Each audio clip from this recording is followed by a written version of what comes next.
Welcome to the Barker Podcast Collection.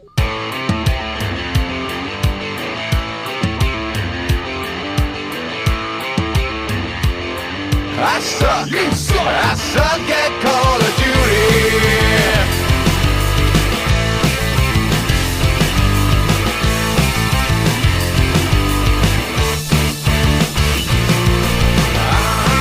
You suck. You suck. You suck. Welcome to the Not Playing Podcast. My name's Rob Howard, and this week I'm joined by Ian Bruce and Patrick Keck. talk about some games then. Let's do that, Rob.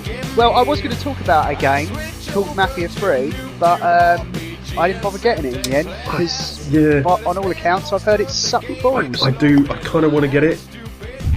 I know there was a problem with the FPS. The FPS was 30 when it dropped, and then they patched it to make it 60 or unlimited, I think. But the gameplay itself, although there's tons of streams for it, or there was until Battlefield 1 and other stuff dropped this week.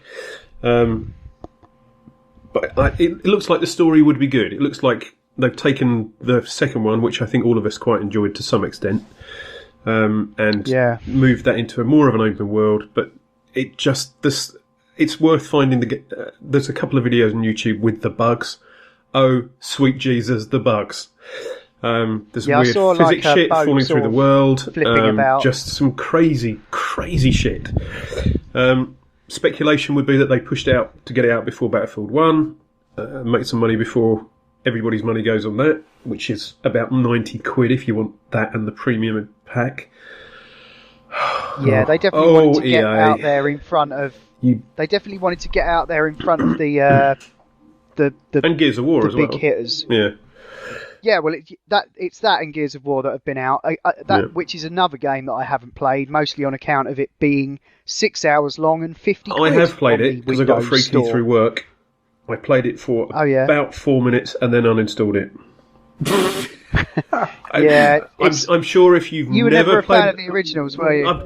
First of all, I never played them, but I've also played enough FPS or third-person FPSs to know that no, not really for me. So that was a waste of that free key. They were kind of a time, those games. I mean, Absolutely. I really enjoyed playing them in co-op with my friend Stan when he was living in Manchester, and they were really fun to play. But I've got no interest in playing them on my own. I don't really know anyone else who's going to get it on PC. Well, if you get it, I'll certainly play it with you. Maybe doing it with you would make it better. That sounded a bit creepy. Yeah. Let's do it together, baby. Yeah, but that's the first sort of two big games that I was kind of expecting I might play, and I'm just not bothering. So, but one game I did play is Rob? Virginia. Okay. Virginia is a single player. Oh God, I'm just reading the fucking. You're a dirty Virginia. It's basically No, I mustn't look at it. It's a walking simulator.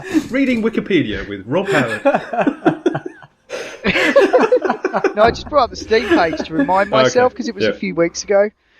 It's for want of a better word, it's basically like a walking simulator. There's little to no interaction in this game. Yeah. It's made by a small team who I think all developed it remotely. I think they're based in Guildford, actually. About 4. Are they? Yeah. Are they really? I thought they were American. Definitely one of them is because we're in the same game dev group for Guildford. So, and that's where I got the link from initially. Oh, okay. But maybe some of them are, and some of them are overseas. But there's very few of them anyway. Yeah, so you're basically playing as a woman of colour who is an FBI agent, and she is assigned to basically look after a more experienced agent. There's a bit of sort of internal affairs stuff going on, and the lazy comparisons are sort of Twin Peaks and those sorts of noir-y kind of thrillers. But it's weird, really, because you've got no interaction, but it'll do weird things when you're walking along you're kind of assigned to this basement office, and like you'll walk down these stairs, and then it will just jump cut to like you're walking along another corridor. So it's using like a really cinematic language to sort of tell the story. But yeah, literally the gameplay involves you looking for the bit where your reticle is highlighted and just clicking or moving in that direction. So yeah, it's got mixed reviews on Steam, but you know, it doesn't outstay its welcome. It's only like a couple of hours long, and the ending is a bit batshit. I didn't really follow exactly what was going on, but it's an interesting experiment in sort of this kind of non-gamey game, I suppose. Or experience. So, yeah. I'll tell you what, it would have been good in VR, because there's not really... You know, there's not a lot of action as such. The movement stuff might have been a bit weird. Yeah, it does move you around a bit though, so that might have been a bit nauseating. I don't know. But yeah, what have you been playing, Pat? You haven't been on here in a while, so about 15 minutes ago, I finished Accounting, which is the. Oh yeah, how was that? Fucking hilarious.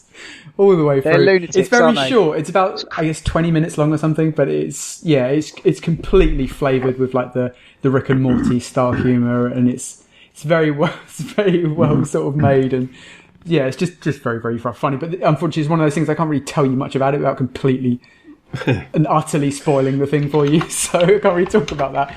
But Don't do that. Yeah, it is very funny. It's definitely worth checking out. I've just played this evening a free-to-play VR RTS called Laserbait, and it's really cool. Actually, it's basically you're in space and you have these planets, and you can sort of navigate by sort of dragging yourself around with the controllers. And basically, what you do is the planets produce battleships, these little ships, and they orbit the planet once it's produced them, and then you direct them to go to whichever planet, and then that basically destroys whichever ships are on that planet, takes it over, if you've got enough ships, that is, and then you basically take over planet by planet, so you eventually rule the solar system. And yeah, it's cool. It's very simple graphics, but a really cool game idea. And it's one that lets you sort of play with scale, so you can this thing can be very small, and your sort of small hand movements can swipe across the entire solar system, or you can stretch it out and you can actually be down by these huge planets and have these ships flying around. And it just made me think of Homeworld, that kind of thing, and like it was like a sort of VR version of Homeworld, and yeah, so that was really really cool as well. And obviously that's actually more of a game, whereas the Accounting is more of a kind of short comical graphical adventure, I guess, but with very very little in the way of like puzzles or anything like that. It's very obvious what you do. That's a collaboration between Crows and the Rick and Morty creators. I can't remember the guy's name. Oh yeah, that's right. Yeah, because apparently they got together because he wanted to get into Activision or somewhere, and so the guy from Crows just joked on Reddit and said, "Yeah, I work there." And he sort of gave him the address, and he ended up turning up, and it wasn't Activision's office at all. It was the Crows office. So yeah, sort of tricked him into a collaboration. That's hilarious. Pretty funny. Yeah. But yeah, I played one of their other games. It's got a ridiculously long name, but it was only about sort of 20 minutes long, and it was basically like you were sort of behind the scenes of a video game, and you had to like pull all these levers and stuff, and you were like, no, you got to hurry on because the next guys are coming through and stuff like that. It was really really meta and weird, but they keep putting out games for free, and it's like it's a weird. I think they're working on something. They are more substantial. Yeah, they are, and I think it's probably working. The amount of hype surrounding like Accounting was huge. Yeah. So yeah, anything they release that they're going to sell is going to do well, I think, after this. I mean, if you made like a 3-hour version of Accounting, like that sort of thing for that long, and it did that and it kept up that quality all the way through, Like I would definitely buy that, even though it's not essentially a game. It was very, very funny. Cool. Yeah, so Ian, I noticed Yes. you picked up Sniper Elite 3. I did. Is this because they've got another one coming out soon? Because it was on offer, it was because wasn't it was like 75% off weekend, and friend of the show, Radders, and myself having a bit of a drought for co-op games. GTA still working, but there's a definite shortage at the moment. So I just thought we'd give it a punt. £7, whatever it was. And to be honest, we played it for about 40 hours that weekend. And on the Monday as well. I think I was off on the Monday or something. But we played the whole of the campaign that weekend, fairly sure. I saw all the achievements popping up on with my Steam Sorry feed. about that. We've got the DLC as well, so I think we paid £12 for everything. So we've got extra missions to do. There's a horde mode, but the only thing I wanted to say, there's a couple of things I want to say about it. The first thing is it's only 2-player co-op, but it really reminded me of Hidden and Dangerous, which is a game all of us, and you, hopefully, dear listener, remember from back in the day, where you control a group of 4, or you played with 3 friends to try and get this team of soldiers in the Second World War to do some soldiery shit. And the graphics were simple, the gameplay was kind of muddy and a bit murky and a bit... Lots of falling through the floor, I remember. Glitchy, I was trying to avoid the word glitchy, but yeah, it was pretty fucking glitchy. But the gameplay was just amazing. And this is, it doesn't have the complexity of that. You basically have to go and kill some people. There's options for stealth, but, you know, if there's a grenade, I usually drop it at some point accidentally and it goes off and then stealth is gone. Some of the level designs are really very good. Some of the others, not so much. But for a game that cost us £12 and gave us probably 20 or 30 hours worth of play, that's good for me. However, if I'd spent full price on it, which I think was £40 or something, I think I would be questioning my purchase. It might be because two of us playing the co-op, I don't think they scaled the enemies up, so we kind of breezed through it. We didn't have it on the most difficult setting, obviously, because we're grown men. We don't do that kind of crazy shit. And maybe it's just substantially harder if you do it on your own, but I'm not sure I would have paid £40 for it. I might pay £40 for the next one if they, I don't know, make the things bigger, because they are just arenas where you've got to go from one side to the other. The plot is minimal. But it was a good throwback to the olden days of World War II games where you played with a mate or a couple of mates and you just had a good laugh running around trying to shoot the person in the head, but you couldn't because there was a bush in the way or some shit. And I really enjoyed it. So it might be one to add to the sales list or to the Steam list and wait for a sale, but... add it to your future pile of shame. Yes, add it to the future pile of shame. But we were kind of lucky because I think at like 4 o'clock on the Friday I said, "Oh, mate, do you want to give it a punt? Might be all right." Yeah. And then by 7 o'clock we were going, "Oh, this is good." which is great. It's not often that happens. We tried it with Don't Starve and stuff, and that was okay, but it's really fucking permadeath annoying. Oh, grr. Which I just can't be arsed with. Yeah, this seems more in your wheelhouse. Yeah, I've given up with Ark as well because I can't be arsed with the permadeath bollocks. I know why it's there, but, you know, I just can't be arsed. Survival. Yeah, no, I was getting confused between another sniper game that's got a delay for Sniper Ghost Warrior, but that's by a totally different developer. This is by Rebellion, who I think are a good developer who've got quite a good sort of history with games, but they just annoy the fuck out of me because they own 2000 AD. And well, if they could take the money from this and make a fucking Mega City 1 MMO, that would be great. I'd pay a lot of money for that. Yeah, definitely. They did a Rogue Trooper game, I think, but I don't know if it was any good. So what else have I been playing? Yeah. Oh, speaking of multiplayer stuff, we've been revisiting Borderlands. Yeah. I just wanted to quickly mention.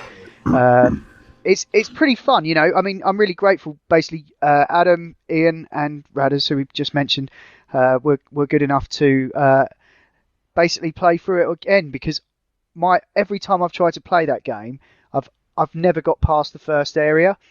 And to be fair, I don't know if there's much that I've seen that was beyond that's blown me away. I have enjoyed some of the bigger sort of missions in some of those bigger maps. You feel like you're kind of infiltrating a place, and also the car combat in the second area is pretty funny as well. I mean the stuff with the enemies, not against each other, although that happens Look, as well. it's an accident, all right? Shut up. You could just get the way that the physics work on those Christ, cars. The cars handle like the controls are so comically fucking shit horrific. that you just end up stacking it into one another, and it's like, oh. And then okay, the car I will get guess stuck we'll in the walk scenery, and you just can't do anything. I like it because it's a no-brainer, so it means we can have a laugh without worrying about, we've got to work as a unit, which I love all of that, definitely love all of that, but sometimes I just want to fuck around and shoot shit in the head. Yeah, it's good when you finally get a good enough gun that's kind of above the curve of what you're fighting. Yes. So you really feel like you're doing a bit of damage. I think I had my siren configured wrong as like a guardian or some shit, and I think as soon as I got the other one and plugged that in, I was like, I'm actually doing damage now. So okay. Yeah, you do have to. It has got some sort of almost token RPG elements in there, just to sort of add a bit of flavour, I think, or a sense of progression. I think. Otherwise, I'm not a big fan of RPGs, but one of the big things that's really helping me with my role playing is the fucking UI. So I have to roleplay a calm person as I try and navigate the inventory system, or the shops to buy something, or compare something, or preview something, or sell something. Christ almighty. Yeah, I don't know how much better it got in the sequels, but I think Borderlands 2 was better, definitely. Yeah, I'm sure it was definitely an area for improvement. And what else? The hilarity of trying to get to a new area only to discover that your friend is in a menu. Yes. It's like, oh, fuck! Trying to transition. There's basically buttons that open doors to the next bit, and somebody will click it, and it counts down stupidly from 3 to 1, giving somebody else the time, usually on half a second or 1 second if you time it just right, to open a menu and block the transfer. We're not really selling this. It's not a feature. So it's not a feature, but it is just hilarious to wind people up with. It's glorious, and I think it's a sandpit to basically service like four friends, like just shooting the shit. Yeah. It literally is that, and it does the job. And I'm glad I finally got round to it, because it's an old game now. I did a fair amount of multiplayer on it, and when it first came out, and it is literally just like you say, it's just like drop in and instant fun, and it doesn't matter what point you jump in. It just always does the job. There's slightly too much loot hoovering for me. It would be nice to just be able to push one button down and suck it all up, or just run over. You can do that. I think you can do that. You can do that, actually. Can you? Yeah, hold the button down. It will suck it all up, like my mum.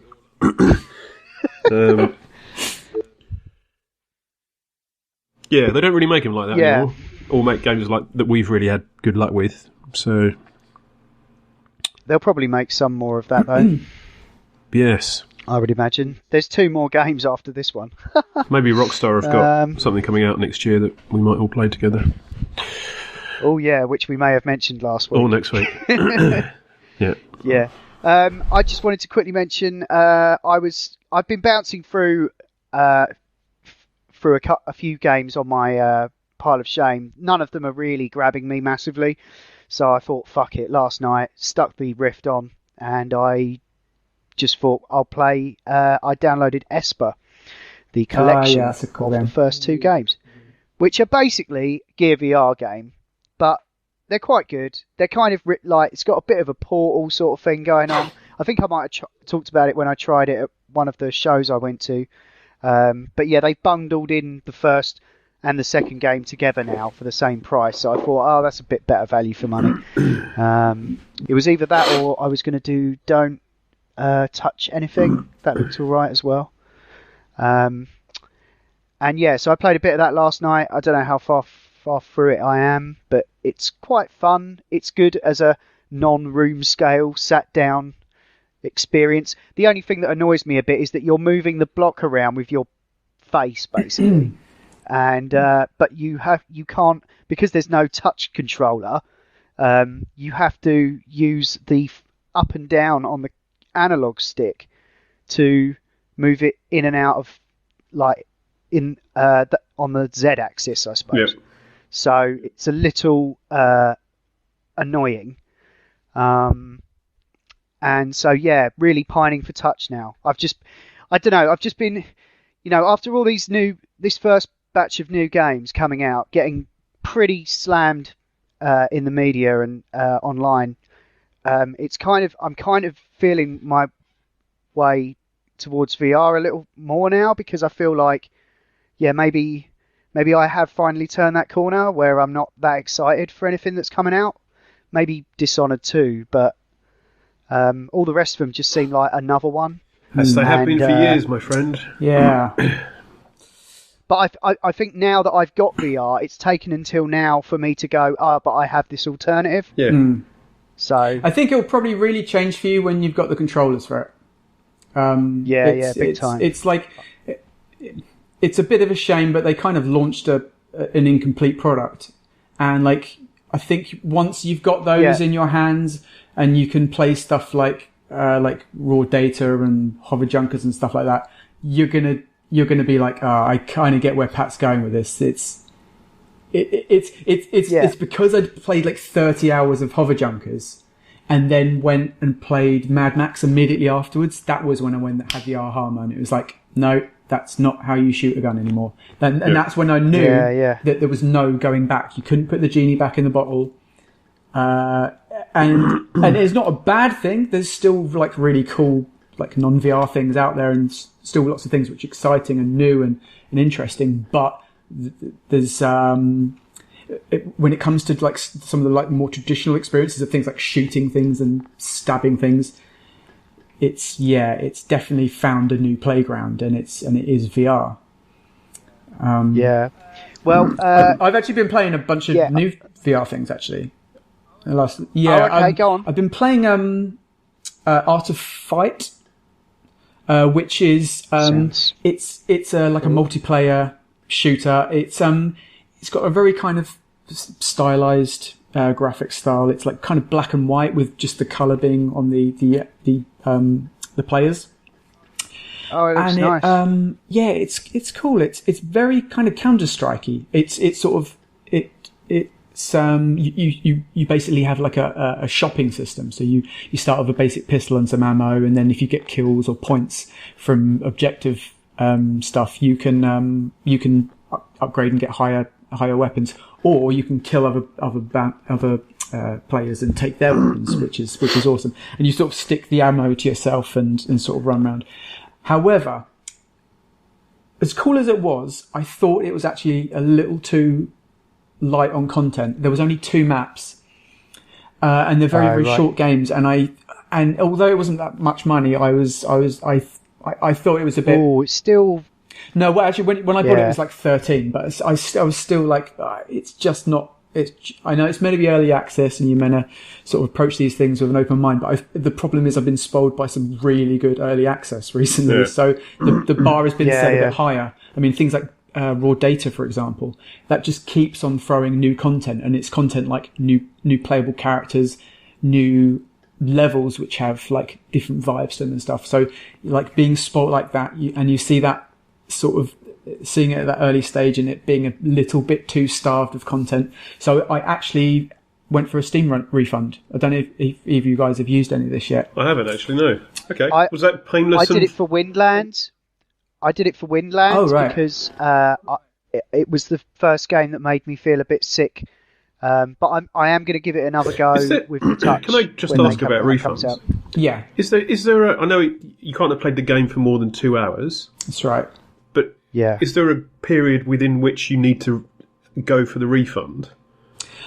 Is it like a month, or is it 12 years? Because I've got a lot of games on here I could probably get refunds for. you could get a lot of. I'm not sure about that, to be honest. I think they say that, like, if they think you're abusing the system, that they won't do it. I mean, it's on a game by game basis. So you highlight the game, you say what you think was wrong with it, if you think it's relevant, or you just say, I bought this by mistake, and then, like, a few hours later, it's normally kind of refunded. And I have an answer, and I thought it was.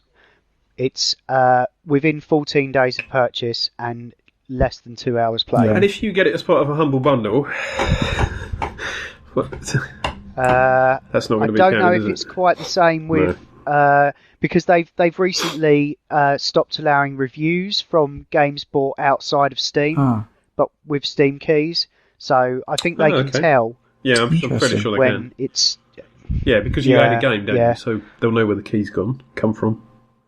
Yeah. Okay. But so you got a refund on that. But I mean, it's something I'll look at it again. If they add a lot more content, and I see that people are still playing it in a couple of months, might rebuy it, because it was the core gameplay of it was really, really cool, but it was just a little bit too sketchy for me.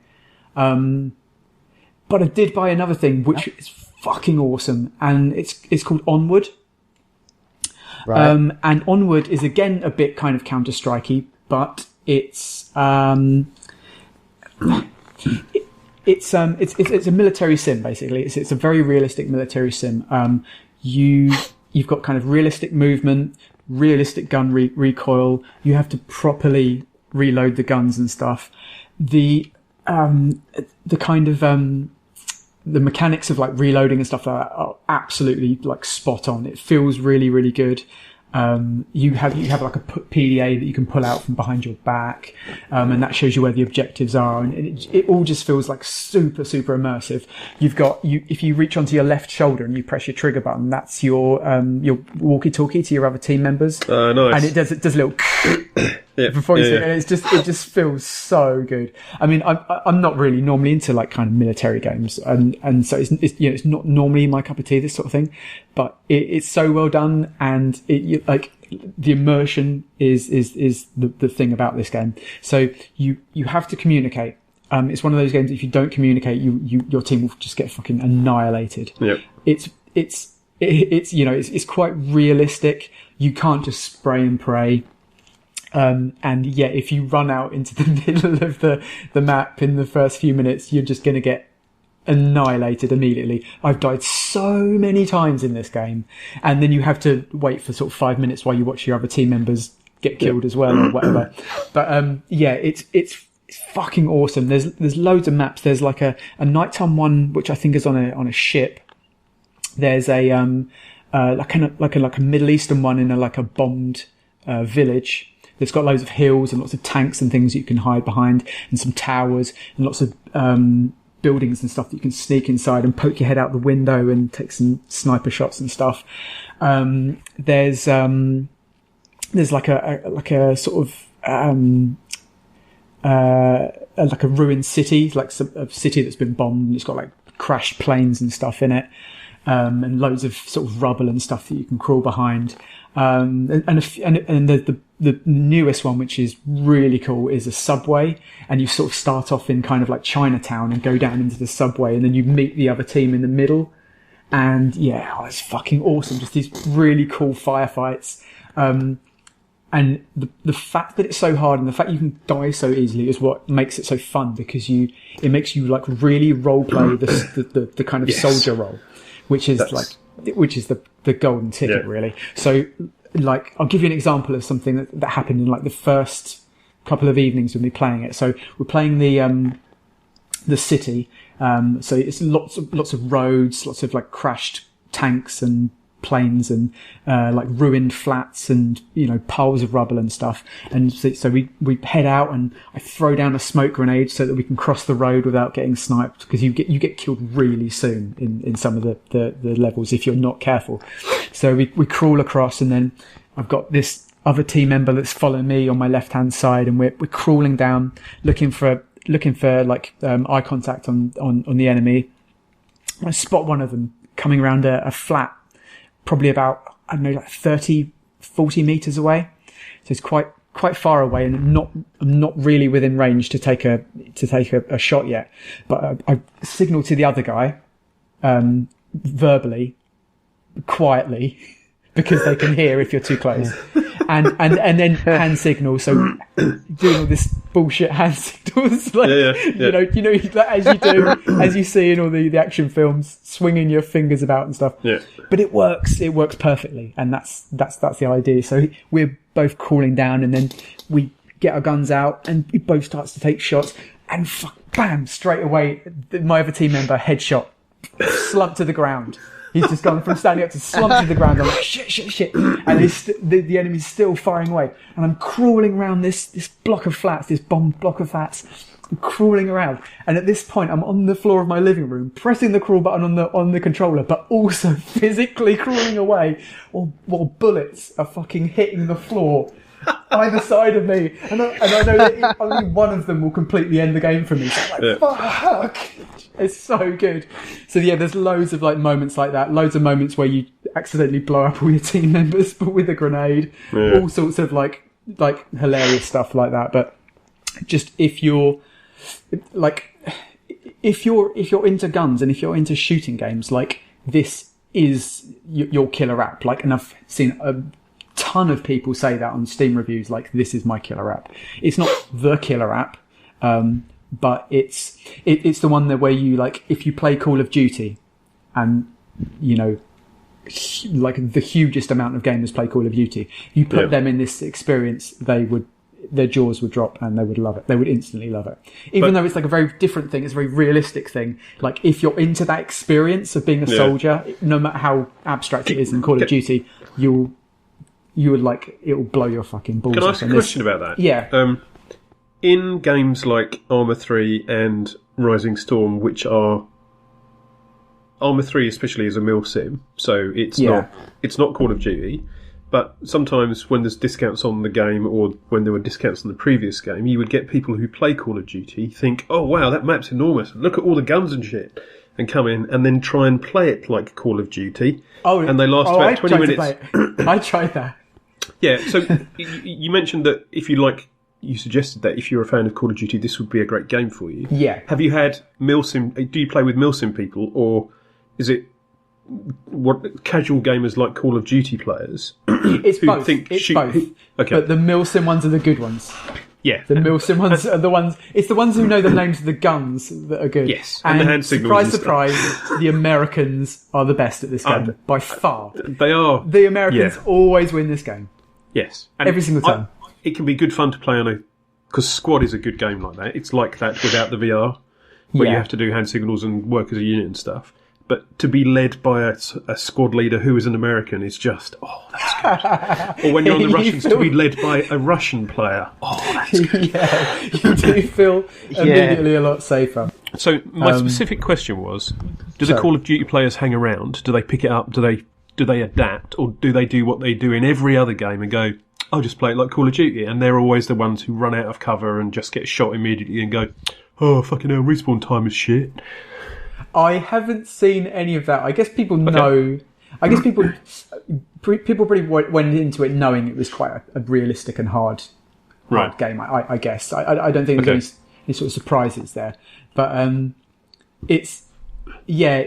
I played it like that when I first played it.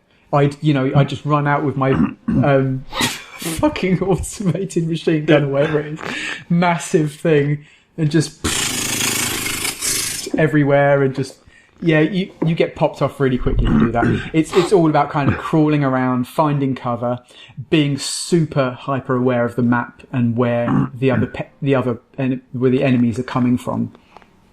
There's the only time I've really got kills is by doing like real quick ambushes.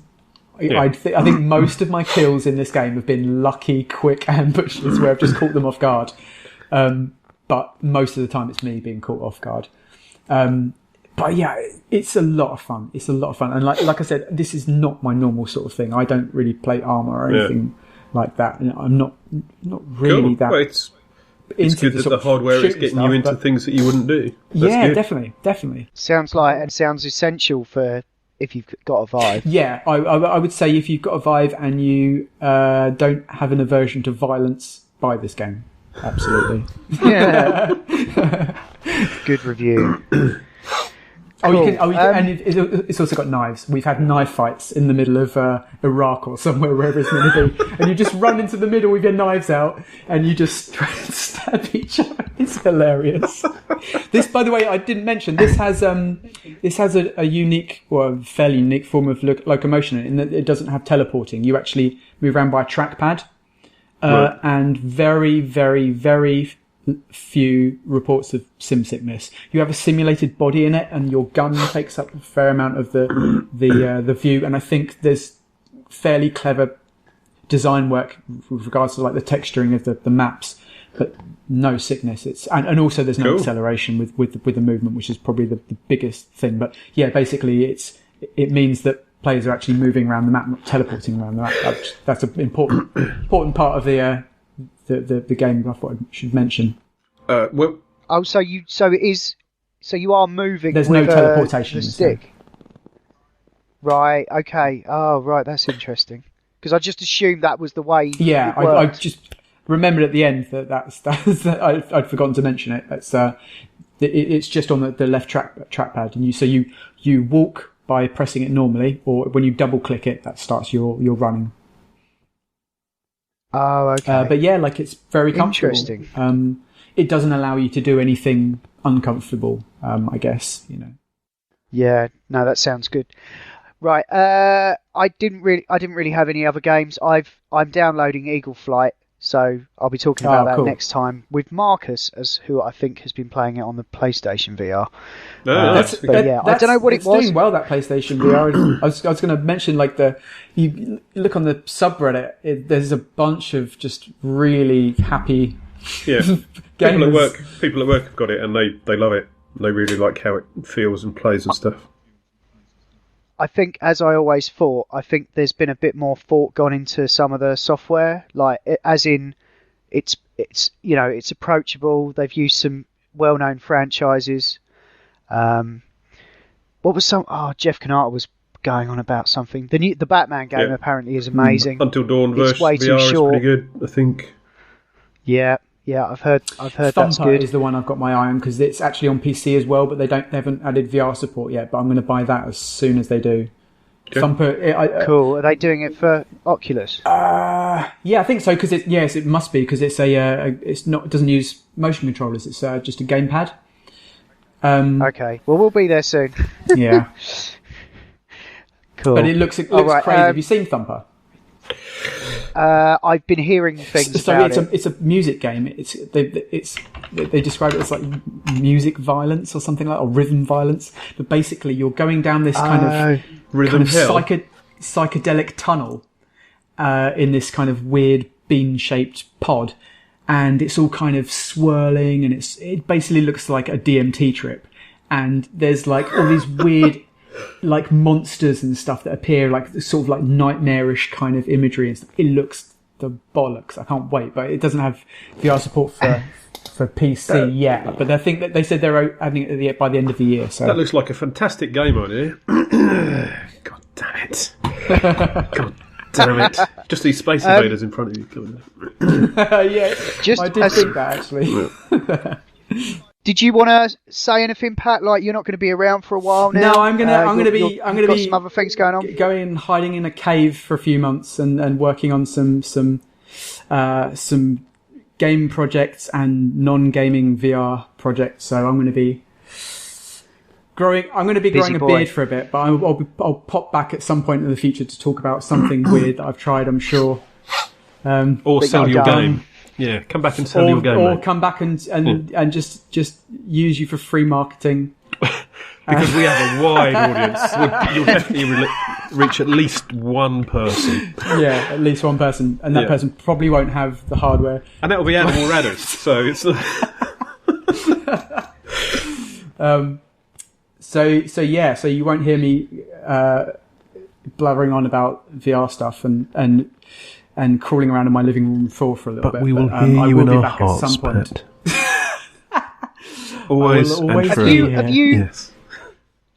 have you pre-ordered Touchpad? I haven't, dude. The reason I haven't... You haven't? No. The reason I haven't... I probably will get it at some point in the future, but this is where it stands. Like, I've used my Rift for about 2 hours. In the total of time that I've had it, I've used it for about 2, maybe 3 hours, and I use my Vive 1 to 2 hours most nights. So, if my kind of thinking is, if I haven't been seduced by the Oculus Store yet, if they haven't made a game that's made me buy it yet, I'm not going to pay another 200 quid until they do. And like I said, I'm quite interested in some of the two of the games they showed off at Oculus Connect, but they weren't launch titles, so I'm not going to rush to get it for launch. But as I said, I probably will get it at some point in the future, but Oculus for me is a bit on pause. It's something that I sort of use for my driving stuff, which I haven't really done much of since I got the Vive, to be honest. But I just haven't seen the Rift's killer app yet. I haven't seen the hover junkers. Well, I have. They've got hover junkers, but I've already got hover junkers, so I'm not going to buy more hardware to play the same game. So, there's nothing more that it offers. So I saw that's totally understandable. I saw a little video of like touch games, and there were some cool things on there. But the point was the coolest games that are on that video were games that have already been on the Vive for a few months anyway. So I haven't. Yeah, I just thought you might. I just thought you might have it pre-ordered anyway, despite all of that sense you're making. I thought you would have just pre-ordered it anyway. I know. Well, look, if you want to come over and have a go, I'll have them. Yeah, cool, man. In December, and then, if there's anything that I'm screaming about, and you feel the need to come around and go, oh, that's just like what's ever else I've played, then whatever. But I'm sure. But yeah, expect a few messages from me going, oh my god, I get it, or something maybe. Yeah, I totally do expect that. I totally do. Like I said, like once you've got those controllers in your hand, you're gonna get it. You're gonna see what I mean. It's see the light. The last 3 years have been like so exciting to watch because, I was a kid when the Spectrum came out, so I've seen things launched before. I was a teenager when the Amiga came out, but like to be able to see something as kind of like game changing as VR develop over those 3 years, and to watch it and to sort of be involved in various ways from the start has been so exciting. But now it's out, and it's like VR is in the world now, and VR is no longer it's still a growing thing, and it's still like day one. It's still got billions of things to do still, but it's in the hands of the men with the money. It's now, in the hands of and the public. That's the. You've said your piece. My evangelizing days are done. It's done. It's out there now. Yeah. I don't need to. It's like it's there. Consumer mode now. Yeah, exactly. Yeah, I can now Vindication. just play Space Pirate Trainer in my pants all the time. Oh god, that game has got an update recently. I've just been playing it to death. In your pants? I should have mentioned it. Not in my pants. It's all right. Okay. Space Pirate Trainer, they added like this kind of plasma lance thing, and it's like a whip, and you can whip the droids and smash them into the... Oh, it's so good. Expect to see a billion VR games with that in it. I guarantee you people are going to rip that off next. But yeah, cool. Yeah, I'm just going to be writing a lot of VR games and VR stuff and playing as much as I can with my... Good, mate. Good. Little spare time that's left over. But I will be back at some point. This has been the Not Playing Podcast in partnership with notlistening.co.uk, where you can also hear myself and Ian talk about movies and TV on the Not Watching Podcast, and Adam, Ash and Will talk about all manner of funny things on the Not Listening Podcast. You can email us at notplayingpodcast@gmail.com, or you can tweet at or follow us on Twitter at notplayingpod. You can find the show notes for the show at notlistening.co.uk, and if you're listening to us on iTunes, please do give us a review. Anyway, that's all for now. Thanks for listening. See ya. Goodbye. With no booty. My friend, I'm inclined to agree, 'cause I suck. You suck. I suck at Call of Duty. There's no hope for me. I suck at Call of Duty. Even get a UAV. I suck at Call of Duty. You suck. No hope for me. I suck at Call of Duty. You suck. Even get a UAV.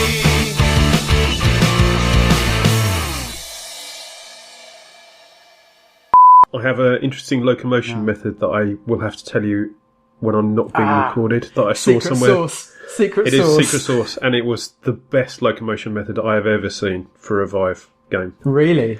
And I can't say anything about it. Sorry, listener. If you could just chop that bit out. Here's a... But we'll have to do that I'm offline. working on Yeah. something with a real similar one to the raw data one at the moment, Okay. but longer distances. Okay. Cool. Yeah. Cool. Yeah, that's where you sort of point where you want to go, and it moves It you moves there, you isn't there it? very, very quickly. But it's still not that. It's not as disorientating as the That's teleport. right. Yeah, because you still Yeah, have yeah. you still see where you're going. It's just very, very quick.